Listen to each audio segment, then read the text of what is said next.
Welcome to the Golf Improvement Podcast, episode 175. Welcome to the podcast for golf lovers and enthusiasts who are looking to take their games to new heights. Dedicated to custom club fitting, short game improvement, and effective practice to improve your golf game. This is the Golf Improvement Podcast with your host, Tony Wright.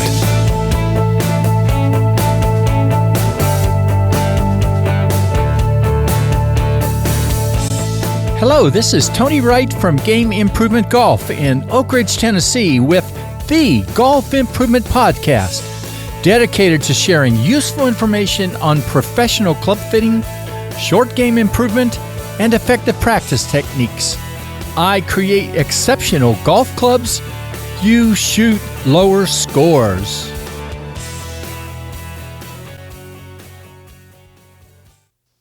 Well, I'm hoping that those of you who follow my blog every week did the homework for this podcast interview. The video that Biv Wadden from the Wadden Golf Academy created on the importance of optimal acceleration in your putting stroke and how to create it. I appreciate Biv taking the time to do this interview with me and sharing some more insights into the whys and whats of creating optimal putting acceleration in a putting stroke.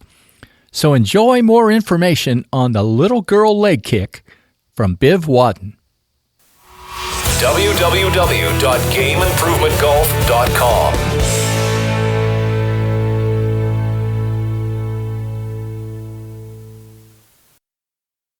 Hello, this is Tony Wright with episode 175 of the Golf Improvement Podcast.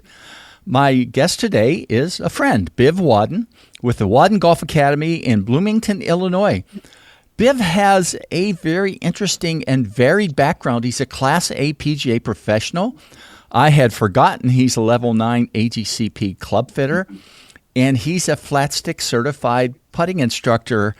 And I first heard the basis for today's podcast in a December 2019 flat stick conference talk he gave.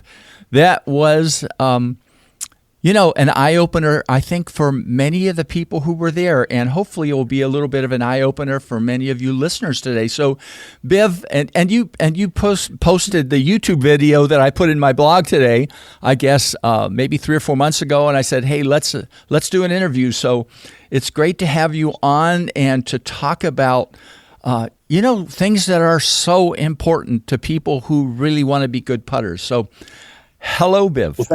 Thank you, Tony, and thank you for having me on the show and for the nice introduction.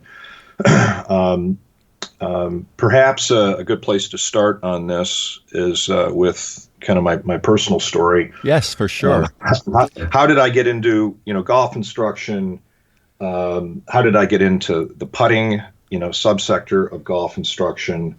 How am I able to kind of read through these complicated academic papers and figure them out, and then simplify them so that ordinary people can understand what the academics are trying to help the average golfer out with. I have been around golf all my life. I'm going to turn 64 next month. I started playing when I was 12. That's over a century or half a century now. Wow, yeah. Of involvement in golf. When I was younger, I played competitive golf. My father was a very good golfer, 1-2 handicap. His father, was able to break 80. So there was this lineage, golf lineage on my dad's side. And I ended up going to Notre Dame. I played on the golf team there. Our team was, kind of third or fourth in the Midwest. We were behind like Ohio State and Indiana. Those are the two powerhouses. And then we pretty much competed with Purdue for who was third or fourth in the Midwest. I played between third man and fifth man on the team. And the reason for me, kind of bringing that up is that the team was good, but not great. I was good, but not great. Yeah. And I was not, the reason I wasn't great was because of my length. I just didn't hit the ball that far. And, back then, I hit at 235, 240. The guys who were long were 275, 280. And, longest player wins. And so there was, I always knew that I wasn't going to be able to make a playing career out of it. And, but I did focus very intently on swing mechanics, and my short game, putting, and wedge play. So, necessity is the mother of invention, and I was very much into learning as much as I could about what creates efficiency in every part of the golf game. My dad set me up with other instructors who I consistently worked with, all throughout high school and college. So I was getting really excellent instruction from them, and I just grew up around golf instruction, and I love the game. I actually wanted to become a golf pro, in high school. Like I was telling my parents I wanted to become a golf pro in high school. They were horrified. They said, "No way, okay, no way. You're going to do something. There's a higher and better use for you." And so, I go to Notre Dame, and there's a long story there. I won't get into it, but I start off pre-med. But the golf team travels more than any, athletic team on campus. So I missed all this. Straight A's my first semester. I missed all this school my second semester. And chemistry and calculus, I ended up getting C's and B's. And so that was the end of my pre-med career. But I went into finance, and I graduate from Notre Dame, and I go to work at the Harris Bank in Chicago, which is now owned, by the Bank of Montreal. They still carry the brand name Harris. But I got into the institutional fixed income department within the trust department and managing institutional bond portfolios. So we had all these, we had the fourth largest bond fund in the country. And next thing you know, I'm managing portfolios for General Motors, R.R. Donnelley, Motorola, B.F. Goodrich, all these blue chip names. I also got into the University of Chicago evening MBA program. And so what was cool back then is managing bond portfolios, interfacing with Wall Street during the day. I'm going to school at University of Chicago at night, learning from Nobel laureate professors like Myron Scholes, who won a Nobel Prize for creating the Black-Scholes option pricing model. And it was also the kind of the birth of quantitative fixed income. So this is the early 80s, and the personal computer just showed up. I mean, we were just, migrating from, mainframes to personal computing. And I just got into figuring out how to use a computer, how to program, how to do sophisticated econometrics and time series analysis. I had to read a lot of advanced academic articles, for, my program at the University of Chicago. And the bank put me in charge of the internal research group. And so they had me overseeing 3 PhDs in finance and mathematics. And my job was to sit in between kind of the real world, the rough and tumble real world of trading bonds with Wall Street, and then these academics who were supposed to come in and do all this, research on our behalf and building valuation models, doing, statistical work, time series analysis, and we built all kinds of models using a lot of different sophisticated econometric techniques. So I just got this incredible education, and it was a really neat experience to be the practitioner who was right there interfacing with the academics. Okay, so the reason I'm telling everybody this story is because the invasion of the academics into Wall Street back then happened in golf. It happened in golf about 8 to 10 years ago, when the first, flight scopes and TrackMans came along. That was like the equivalent of, getting your first IBM PC back in the 80s. All of a sudden, we had equipment to measure things we could never measure before, and it spawned this kind of technological evolution within the golf instruction, industry. And teaching golf is my second career. I started 11 years ago. As you mentioned, I teach in the western suburbs of Chicago, actually Bloomingdale, Illinois. Oh, excuse me. Bloomington's a couple Yeah, hours, so. That's what I had written too, is Bloomingdale. I just can't read my own writing. There you go. I'm actually just a few miles away from the Medina Country Club. Okay. In the western suburbs, and anyway, I when I saw the PhD invasion into golf, I thought to myself, there is a tremendous service I think I can provide my fellow instructors by, wading into all the heavy academic articles that they're writing, understanding, the math and the physics and the notation of those articles, which is very difficult, and then relating it back to the day-to-day, instruction that we have to give. And so, I'm teaching every day a whole wide variety of students, although my real love and focus has been focused on competitive juniors, kids from 7th, 8th grade, through late high school, who are playing in tournaments and, with ambitions to play in college.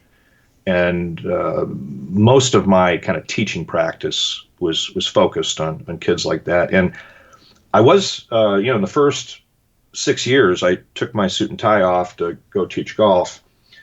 In the first 6 years, 8 of those students ended up being ranked at one point or another in the top 10 of the state.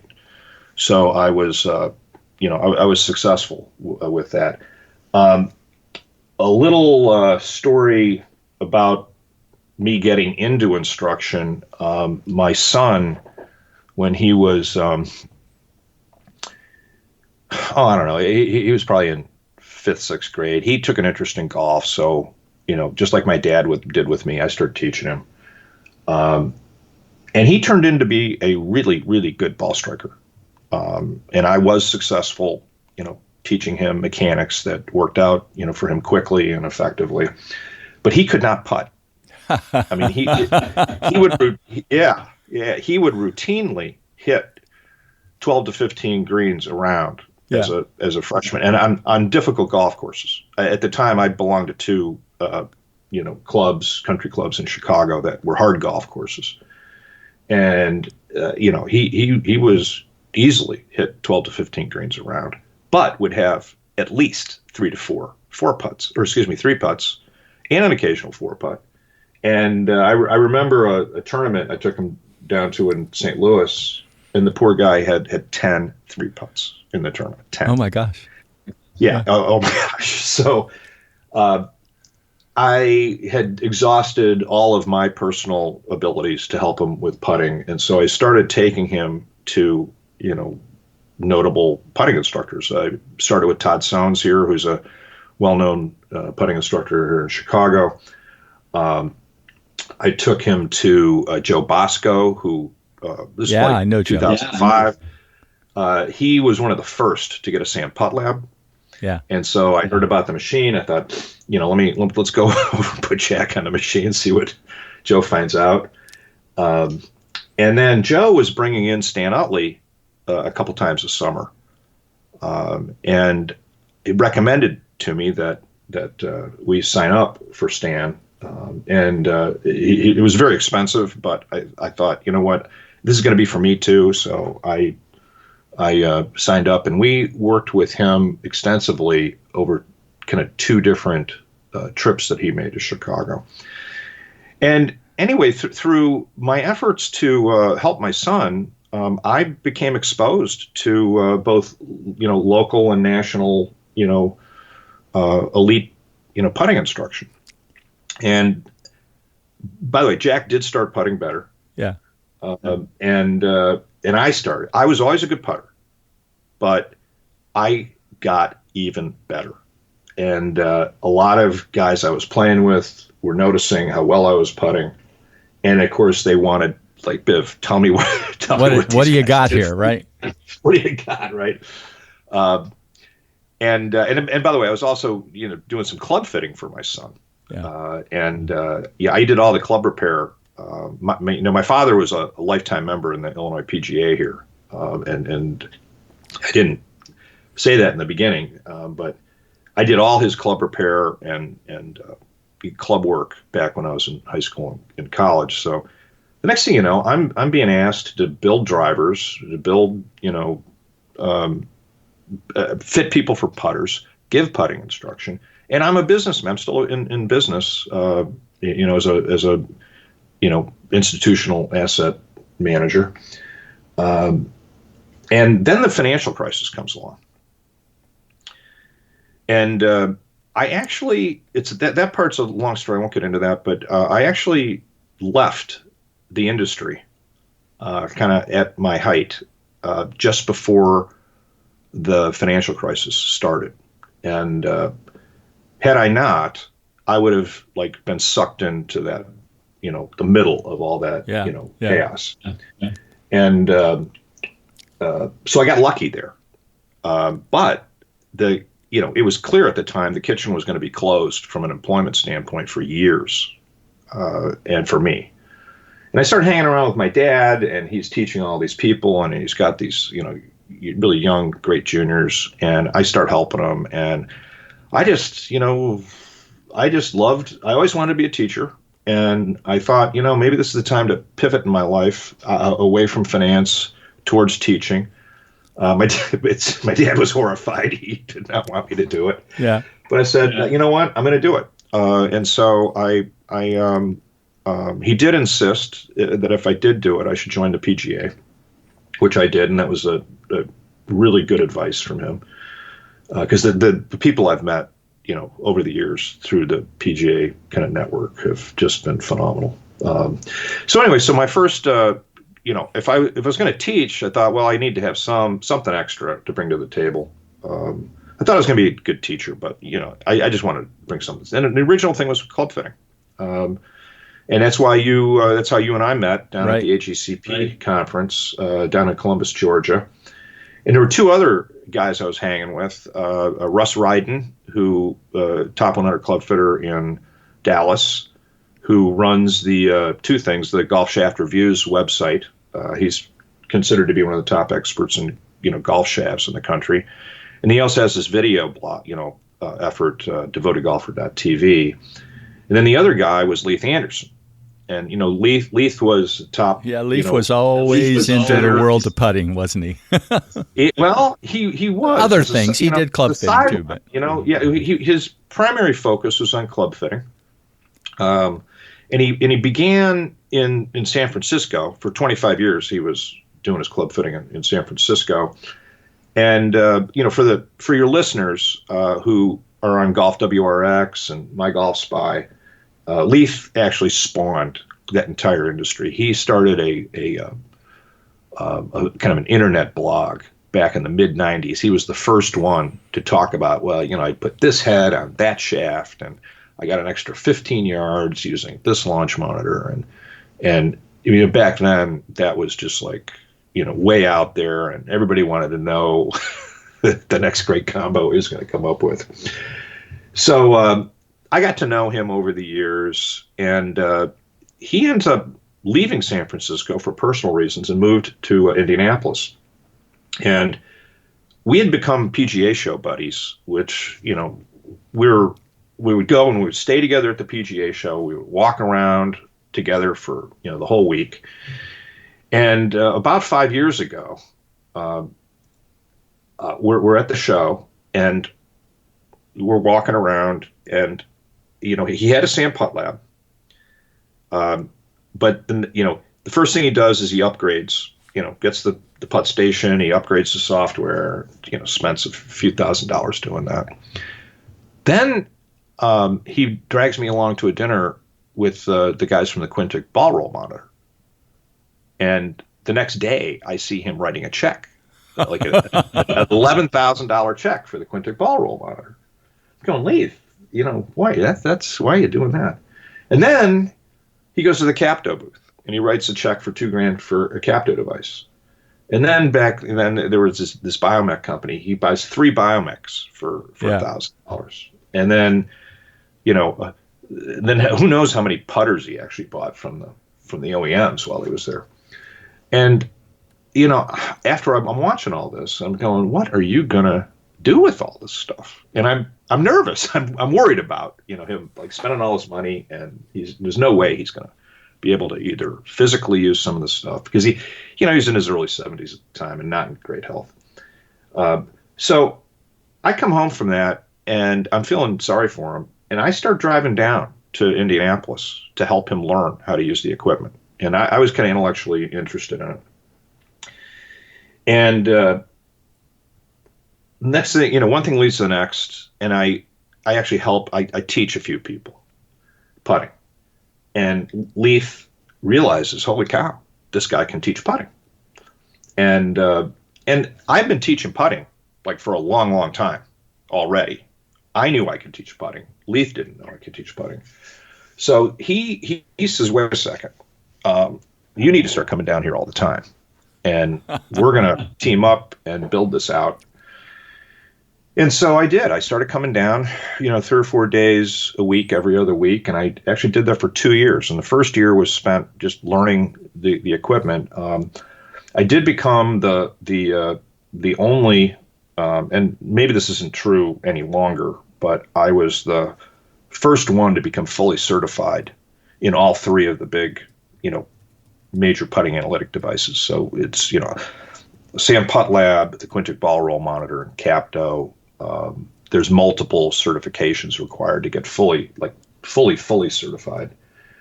And to the best of my knowledge, I'm the only one who's, done all that. And it is valuable. It really is. So that is my introduction into how I got into putting, the putting world. Yeah, that's pretty amazing.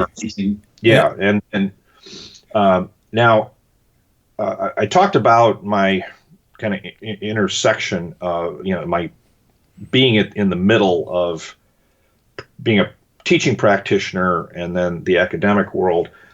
I think the Robert Grober article, and by the way, you've posted in your show notes a link to this video that I just produced and the talk that I gave at the OR annual putting conference, and it focused on the academic work of a Yale PhD named Robert Grober. I think I first ran into that article back in 06, 07, 08. Wow. Even before I started teaching.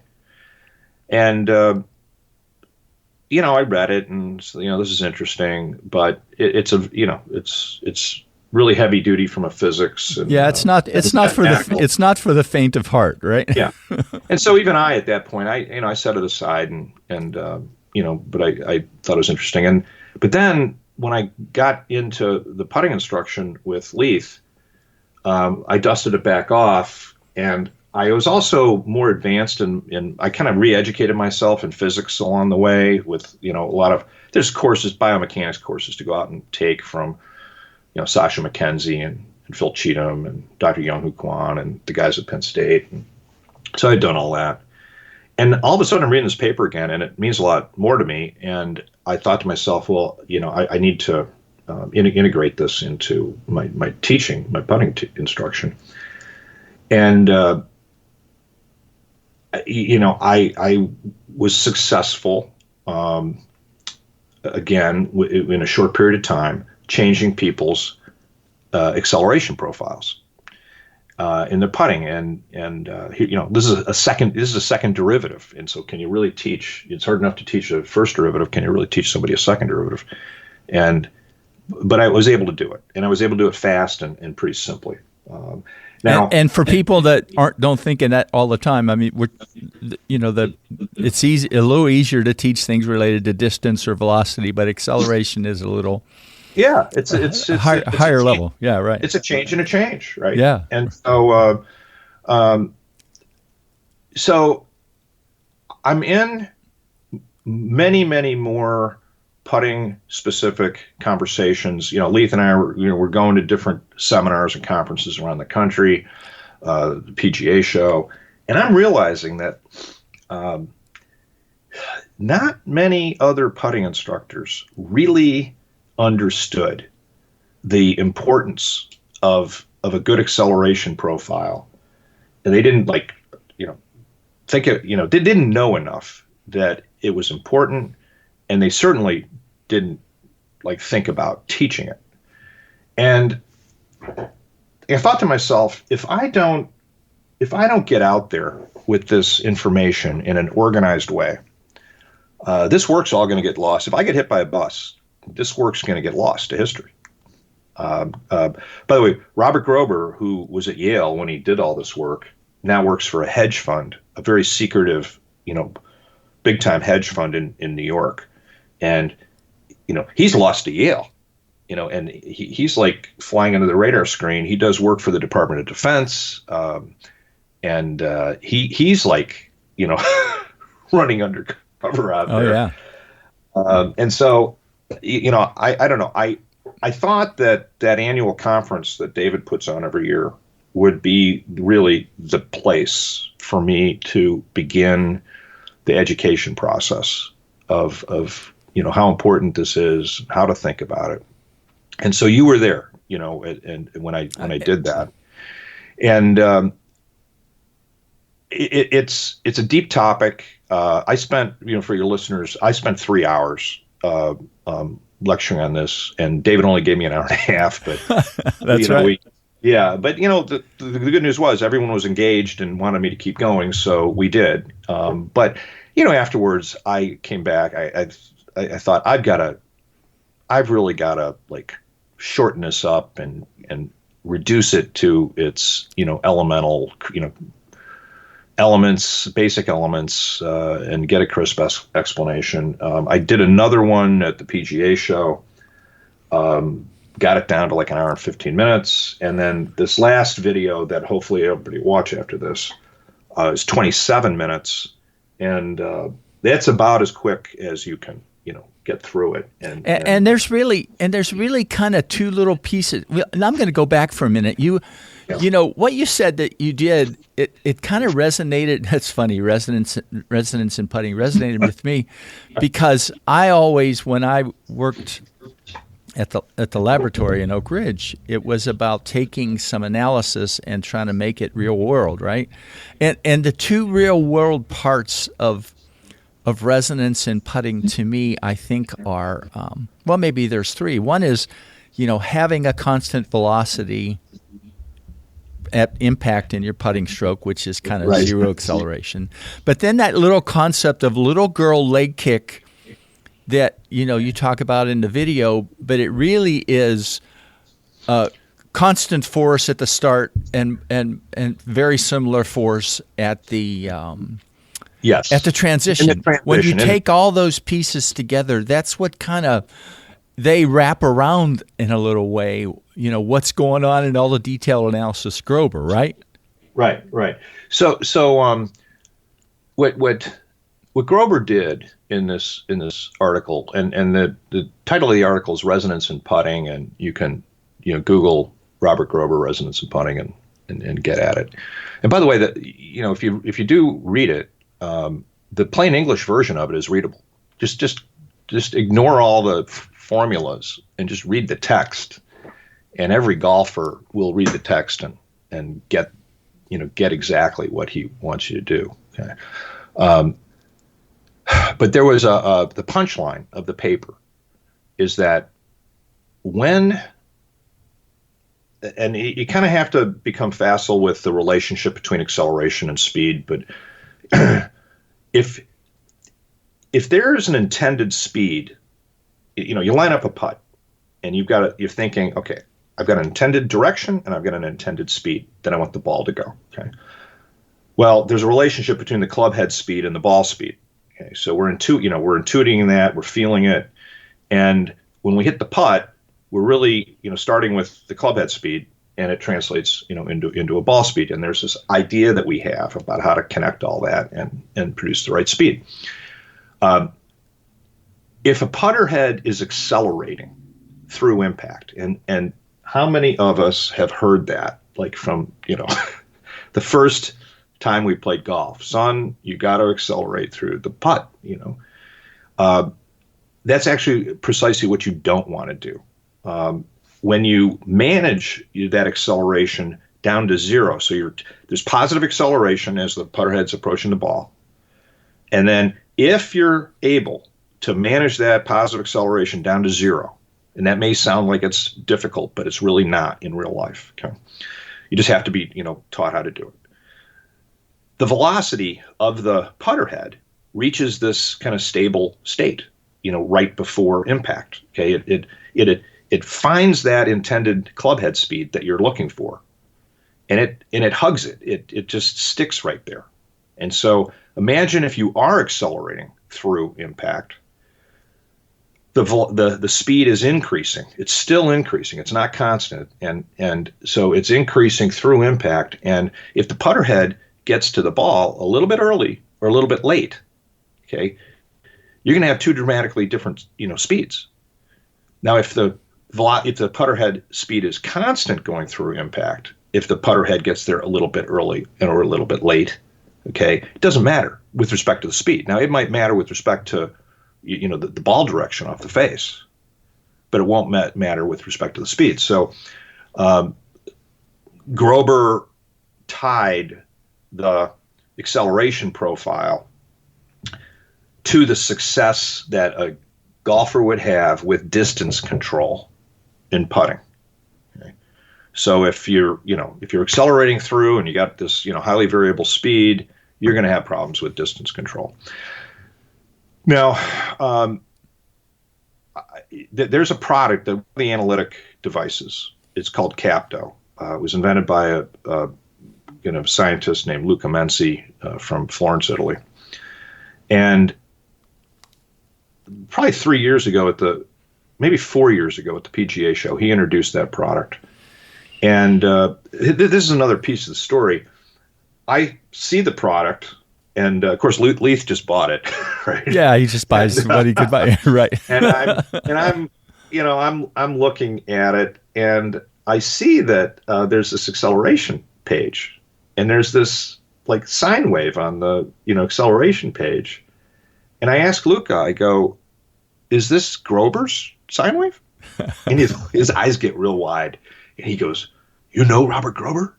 I go, well, I know his work, and I've studied, what he does. And I said, like, is this, a screen that you can like practice your acceleration, profile on? And he gets so super excited, because a golf pro. Somebody knows what I do, right? Yeah, right. And cared about what he did and understood the relevance and the implications for it.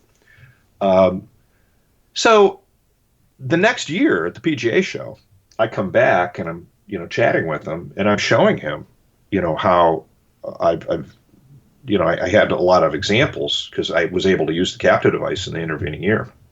And I showed him these examples of how I had made changes to people's putting strokes and how the actual acceleration profile, actually kind of started to match up better with the ideal. And, I think he never thought, he put it in there as like, an academic scientist wondering if anybody would ever care. And now today, I think it's probably the most utilized, kind of instruction subtile within the Capto device within their software package. And, I've wanted to just raise the awareness first at the pure instructor level of how important all this is, and then through efforts like this, there's other golfers that are gonna say, "Wow, I've never thought about my acceleration profile. I didn't even know it could be measured. Maybe I'll go find an instructor who's got a Capto device." And by the way, you can you can get a really good feel for this also in Sam Putt Lab. Oh, sure. But having the two together really, in this narrow area, having the two together really is powerful. Now, it's very, very powerful. Now we're going to go on to to some of the do's and don'ts a little bit, but I mean, it would be wrong to not have you talk for a minute about the world of little girl leg kick and how people could sort of visualize that in their putting stroke. I think that was an important concept that you first brought out. Please watch the video because it's going to be hard to do this justice, audibly. But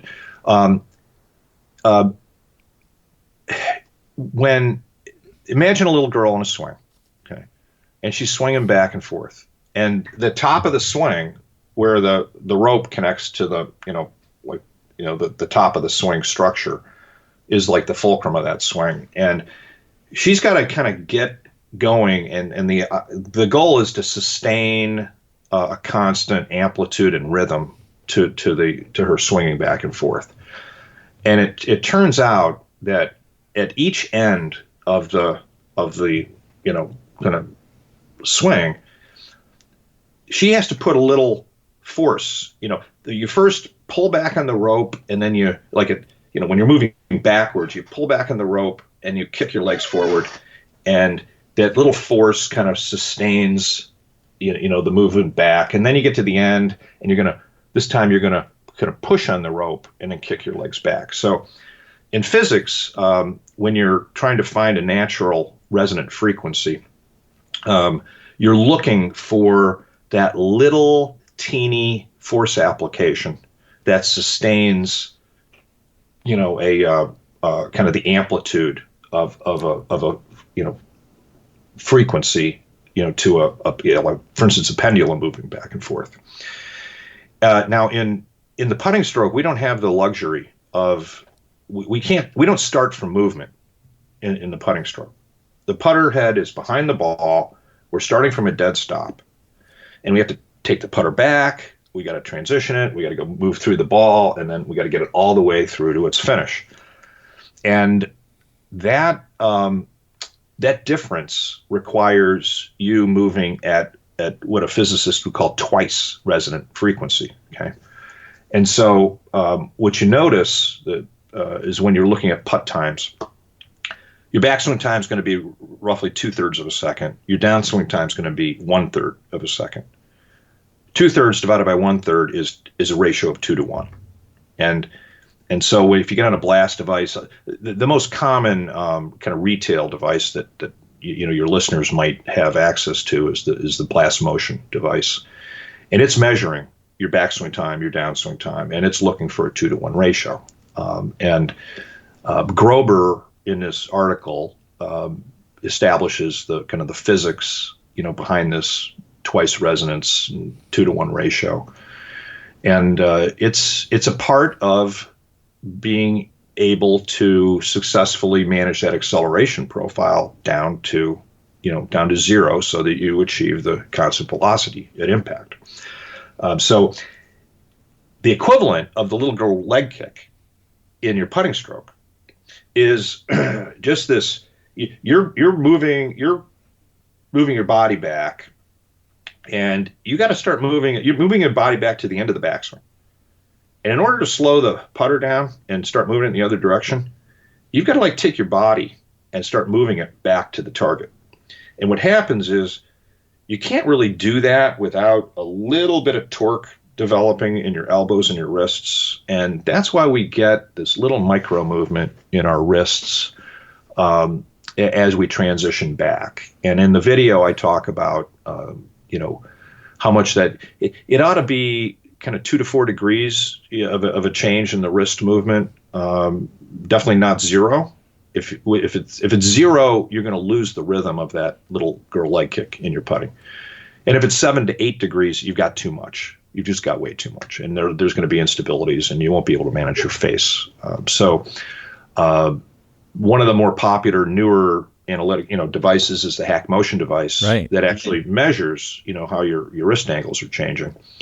And so that's become kind of a center, an addition to the kind of analytic, when I'm teaching putting, I do want to know what those wrists are doing, and because the naked eye can't see it.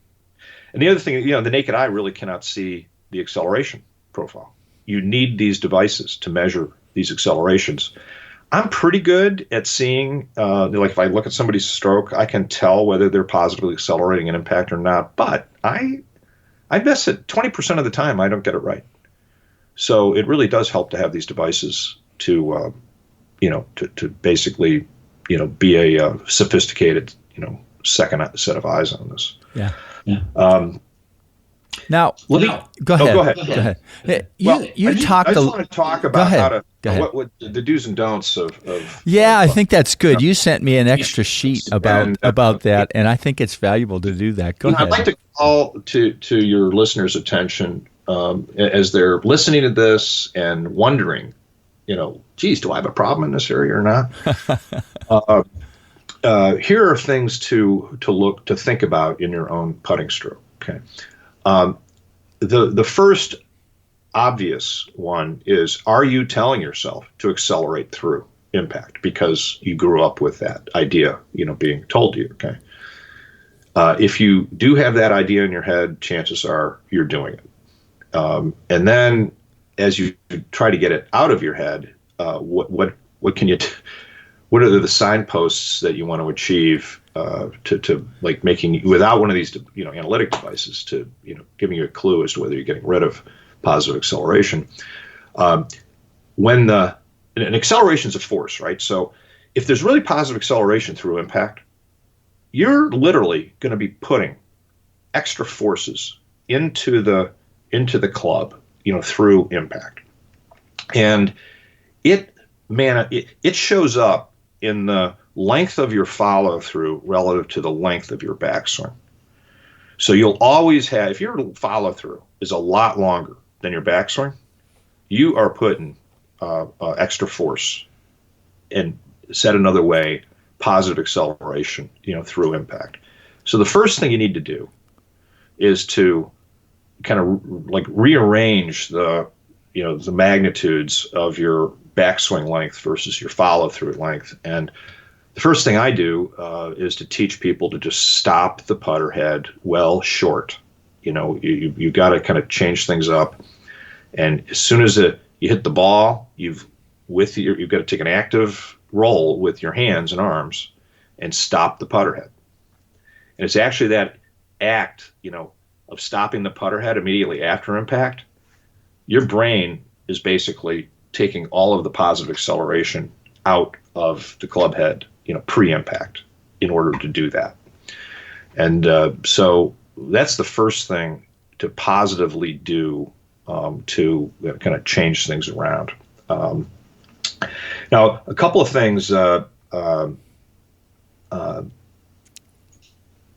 When you see a putter with a short backswing, and you literally see him pushing, like really inexperienced putters will do this, young kids will do this. They'll just take a short backswing, and they'll just like take the putter head and just push the ball to the hole.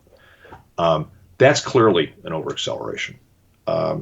You've got to, there should be a backswing, a downswing, a hit to the ball, and you want to see the energy come out of that putter head. The collision is what removes the energy from the putter head. And you'll see the putter head just kind of slow down naturally, and it doesn't really want to keep going to the hole. Yeah. Now, locking down your wrists to zero. So let's think about two aspects of putter fitting that can create problems. Grips that are too fat. Okay. Now, I have this fitting mantra where I don't want putters that are too heavy, too fat, or too short. And we'll focus on the too heavy and too fat. Too fat, large superstroke grips are mostly intended to lock down your wrist movement. And they're pretty effective at doing that.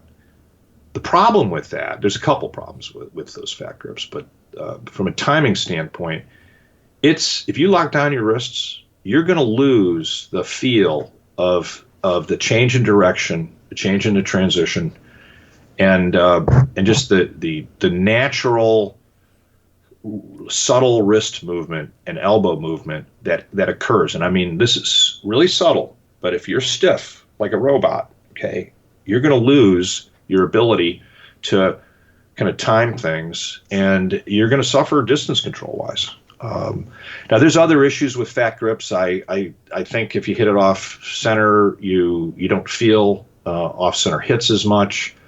That can be good for less experienced golfers or people, older people who've got kind of palsies and tremors. But for young kids you're trying to train young kids, you want them to know when they're missing the middle of the face.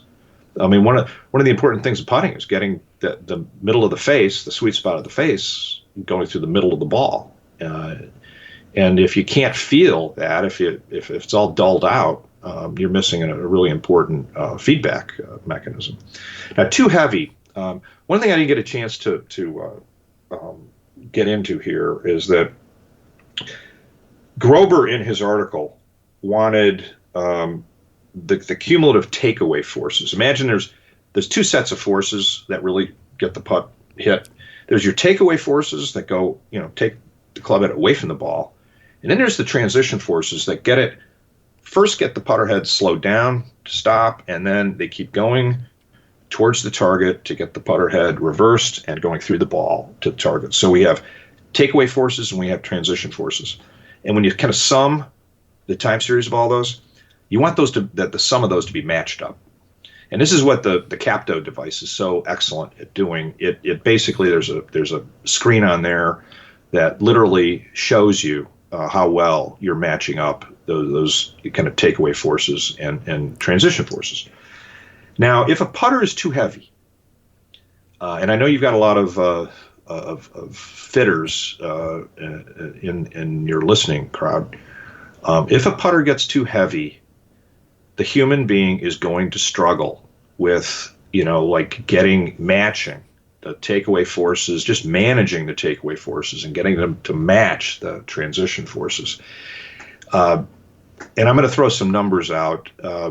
Back in the day, the original ping answer was probably static weight, 475 grams, the overall club. Yeah. Maybe 480, 490. So, back in the 80s, 70s, 80s, early 90s, that was a typical weight, for a putter, static weight. And Scotty Cameron comes along, and he moves the static weight up to about 520. And I think one of the reasons that Scotty, his putters were so popular was that he took Carsten Solheim's design, which was fantastic for the ping answer. And then he added the right amount of weight to help with the human being, help with the little girl leg kick, and help with the timing and the feel of the transition, okay? and your ability to match the transition forces. If it's too light, you can't feel the forces. But if it's too heavy, you're lugging this huge weight back, and you got to transition it back in the other direction, and it messes with your timing. So he brings these putter weights up to 520, and then the industry, if a little bit's good, a lot is even better. Yeah, right. So the industry starts taking these putters up to the 575. The heavy putter comes along, 600 grams. There were a lot of fitters. Leith was one of them, who thought in order to stabilize a person, if a person had a putting stroke and the putter's just kind of waving back and forth and they really couldn't control their path and everything, one of the fitters' methods to cure that was let's just put 100 grams down the shaft of a putter and add 100 grams, thinking that the weight itself would stabilize, the putter movement. And that's a terrible idea. A good, well-organized, putting-specific putting grip, getting your hands on the club right and getting your setup correct is what will stabilize the shaft movement, back and forth. Okay, you don't want to fix a mistake with a mistake where you you take a putter from 520 grams up to 620 grams. That may it may sound intuitive to do that, but it really is kind of the wrong thing to do. So there's a sweet spot now for me between about 510 grams, which is 10 under the Scotty target. Maybe Scotties are 525 now, and up to 540, 545. And the bigger the player, it's no different than fitting, for a full swing. The bigger the player, the heavier and the stronger they are, the heavier the shaft they should have, and stiffer the shaft, and also the greater weight. And so that's true in a putter too. If you're fitting someone who's 6'1" or 6'2", and 30 years old and athletic, I'm going to let that putter weight get up to 545. But young kids, I will try to keep them under 500, maybe 475, but also make sure that the swing weight, because those putter lengths now are getting to 31, 32 inches for a junior. You got to put a little weight in the head to try to get the swing weight, back up. And you're not going to get it into the D's for a 31-inch putter, but I'll at least try to get it into the mid C's for something that short. And by the way, it is important if for a normal 34-inch length, standard length putter, if you can keep the weight between, right around the 5 1/4, gram range, and the swing weight somewhere between D3 and D5, you're going to have a putter that's really well weighted for the putting stroke. Balanced, right? And it's balanced, and the putter is operating underneath your hands, your forearms, your upper arms, and the shoulder movement that you're creating. And you want the kind of the relationship between the weight of that putter, both the static weight and the swing weight, to fit into the movement. And I have found, this is just an empirical observation, that when I get a putter that's in that 510 to 540 range and the swing weight's D3 to D5, everyone says this feels good. This feels good. And also in the context of the putting instruction I'm giving them, with the acceleration advice that I'm giving them, they're able to, with that weight putter, do what they're trying to do. To control speed and distance. Yes. It's speed and it's distance and it's timing. It's the 1 second timing, the 2/3, 1/3, 2 to 1 ratio. It's the balancing of the takeaway forces, with the transition forces. All of that kind of neatly comes together when you get the weight of the putter, correct. And of course, there's length and lie angle and all that. And I'm not real big on what I call second order putter fitting, and where you're worried about neck styles and markings on the putter and face balance versus toe hang. But I am very big on static weight and just the what I call first order, putter fitting. Yeah. It's length, lie, loft, and weight. And weight. Yeah. So well, Biv, we did dive pretty deep, but that's good. But like I said, I made sure I set up people to watch the video, hopefully before this. But any final words that you want to share with people related to, any little things that maybe you wish you had said that you didn't, or any other things related to putting and putting improvement? Anyone listening to this podcast is probably a serious golfer. And if you're having trouble with your putting, the places to look are quite often, it's the acceleration profile that is the problem. And then you got to kind of trace it back to the mechanics. Are the hands on the club right? is the putter fit, like what I would call normal, the way I just, previously described it. Okay. Those are the places to look for a good putter who all of a sudden gets off and doesn't know why. Chances are it lies, in the grip, in the putter build, and in the acceleration profile.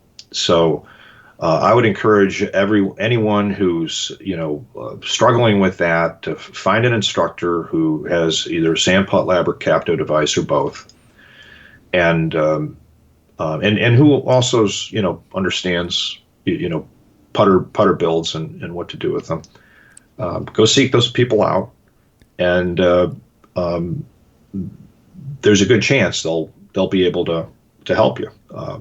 And the human eye can't see it's hard to detect whether an acceleration profile is like positive, zero, negative. People think they can see it. Yeah. Even I told you I get fooled 20-30% of the time, and I'm really skilled. Yeah. But boy, you can see are going to get fooled all the time. Yeah. But boy, you can see that short back accelerate through at the start. I mean, that's going to tell you something right away. Push the ball. They just take it back 3 inches and they just push the ball to the hole. But even even good players, they fall into it. We've run out of time. I had a good top senior amateur who came to me recently, and he was listening on just over the years to Tiger Woods talking about releasing the putter head, and he turned that idea. So Tiger aims right. He aims about 2 degrees right, and he has to close the face down to get the face to return back to the target line. Okay, so if he doesn't rotate that face, he's not going to hit it on the start line he wants. And he calls it releasing the toe in order to close down the face. But my friend, he's flicking the toe with his hands. Yeah. Okay, and creating huge acceleration issues, not to mention wrist angle issues. And so you'll see when you listen to the video, I go through that case study, and so hopefully the listeners will spend some time looking at that. And so there's all kinds of crazy things that get into good players' heads that you think are okay to do, but they're not. So the world of concepts, isn't it? I mean, everybody finds some concept, and whether it's in an article or it's in, if you watch the people on tour and look at how they're doing it, you got a pretty good model. For the most part, right? I have to say there are quite a majority of putters on tour, and who really have suboptimal strokes, and they're just so athletic. They're so athletic, and they are consistent with what they do. Bizarrely, extraordinarily consistent. Yeah. And I always ask myself, what if their mechanics and their timing was better and they did not have to rely on their athleticism? And most of those guys are young. They're, in their 20s and 30s. They're going to get older. And their nerves are going to go. And so you really want to be left with some good mechanics as you age into the game. Well, and so maybe some of those people are going to come and see people like you. So, well, I don't have any ambitions to ever teach on tour. Yeah. It's and I'll tell you why. You really can't make many changes with great players. I love working with like competitive juniors. Yeah. And they're kind of, raw in terms of their development. And man, I can make all the changes I want and introduce all of the, good mechanics in, and they listen, they're going to adopt, and I don't have to worry about whether there's $1 million on the line. And so for anybody who's listening, I my preferred, client base is the average everyday golfer, and then good young juniors, not necessarily tour players. Yeah. So. Well, I'm going to put the link to your website in the show notes, and there's a lot of neat little putting videos there too, and I will repost the video that I put in my blog today for those who might have missed it. But thanks for being. Go ahead. And Tony, I want to reinforce with your listeners, a lot of this discussion will just come much more alive if you do watch the video. There's limits to what I can do over audio with describing all this. Well, Biv, thanks for this today. It was great. I appreciate you taking the time. Tony, you're welcome. It's been a pleasure, and thank you very much. The Golf Improvement Podcast is sponsored by Tony Wright and Game Improvement Golf. Tony creates exceptional golf clubs. You shoot lower scores. Biv, you did some amazing work that has value to golfers and golf instructors who want to putt their best, and in particular to create great speed and distance control. I put a link in the show notes to Biv's Wadden Golf Academy website, and again to the video he created on optimal putting acceleration.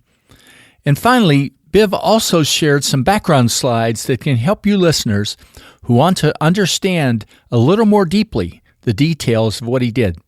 Thanks again, Biv. My shout out today is to Swing 'em Again Golf, a company that buys used and new golf equipment. I've worked with Rob Violet from Swing 'em Again to sell a lot of different types of golf equipment, including new and used shafts and used golf clubs. Thanks for all your help, Rob. I put a link in the show notes to anyone who might be interested in Swing 'em Again Golf. Well, that's it for today. My next podcast interview is in the works, and I'm hoping I can pull this one off. It'll be fun for me and for you listeners. So until then, take care and stay safe.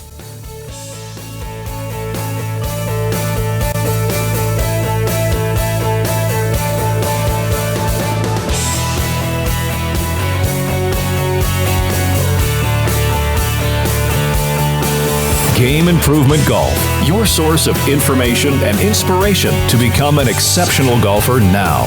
www.gameimprovementgolf.com